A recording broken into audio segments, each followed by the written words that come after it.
समाजात किती विषमता होती हे पाहायचे असल्यास अमोल कोल्हेंची महात्मा ज्योतिबा फुले मालिका पहा. आमदार जयंतराव पाटील. जत येथे पुरस्कार वितरण सोहळ्यात केले जनतेला आवाहन. समाजात किती विषमता होती हे पाहायचे असल्यास खासदार डॉक्टर अमोल कोल्हे यांची महात्मा ज्योतिबा फुले मालिका अवश्य पहा असे आवाहन आमदार जयंतराव पाटील यांनी केलं आहे. ते जत येथे लोकशाहीर अण्णाभाऊ साठे यांच्या जयंतीनिमित्त आयोजित पुरस्कार वितरण सोहळ्यात बोलत होते. आमदार जयंतराव पाटील यांनी म्हटलंय की अगदी काही दिवस शाळा शिकलेल्या लोकशाहीर अण्णाभाऊ साठे यांचे साहित्य 27 भाषांमध्ये भाषांतरित होते. म्हणजे त्या साहित्याची उंची काय असेल हा विचार आपण केला पाहिजे आणि त्यांच्या योगदानाला वंदन म्हणूनच आम्ही उरुण ईश्वरपूर शहरात त्यांचा पुतळा उभारत आहोत. स्वर्गीय राजाराम बापू आणि अण्णाभाऊंचे जिव्हाळ्याचे संबंध होते. स्वर्गीय राजाराम बापू आणि अण्णाभाऊंचे जिव्हाळ्याचे संबंध होते. अण्णाभाऊ साठे यांनी एक पुस्तक देखील राजाराम बापूंना अर्पण केलं. मुंबईत जाऊन त्यांनी मिल कामगारांच्या साथीने ते उभे राहिले. त्यांनी समाजातील विषमतेवर, दुर्गुणांवर प्रकाश टाकला. त्यांना भारतरत्न पुरस्कार मिळावा यासाठी अनेकांनी पाठिंबा दिला आहे.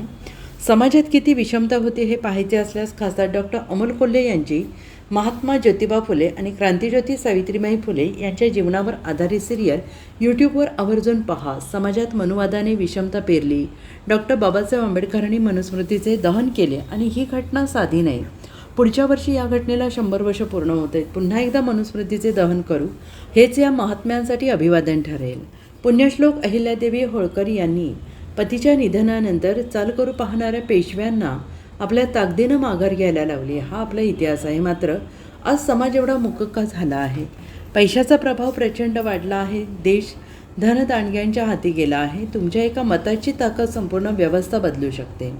स्पर्धा परीक्षेत स्पर्धा नाही तर वशिलेबाजी, पेपरफुटी सुरू आहे. या रागाने तरुण मुले रस्त्यावर उतरली आहेत. राजीनामा घेतल्याशिवाय आंदोलन थांबवले नाही हा त्यांचा विजय आहे. शिक्षित समाजात पुढे जाण्याची ताकद आहे. डॉक्टर बाबासाहेब आंबेडकर हे विदेशात जाऊन बॅरिस्टर झाले. भारतात येऊन त्यांनी घटना लिहिली. त्यांचे नाव या देशातून, या जगातून कधीच पुसले जाणार नाही.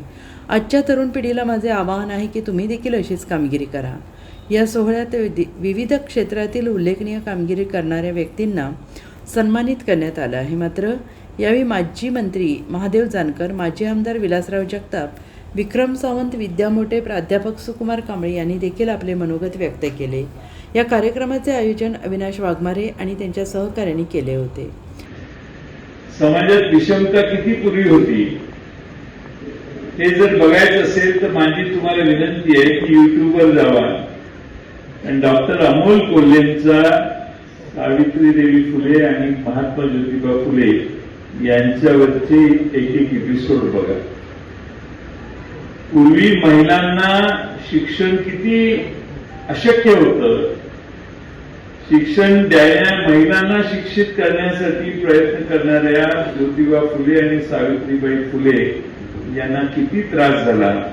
इथपासून त्यावेळेच्या समाजातल्या अंधश्रद्धा, विषमता, जातीय व्यवस्था या सगळ्यांच्यावर त्या अमोल कोल्हेंच्या सिरियलने फार प्रकाश टाकला. एवढा प्रकाश टाकला की तुम्ही ज्यांचा उल्लेख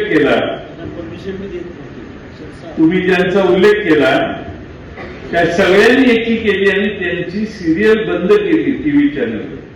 मग आता त्यांनी युट्यूबवर या सगळ्या सिरीज टाकायला, युट्यूबवर एपिसोड टाकायला सुरुवात केली.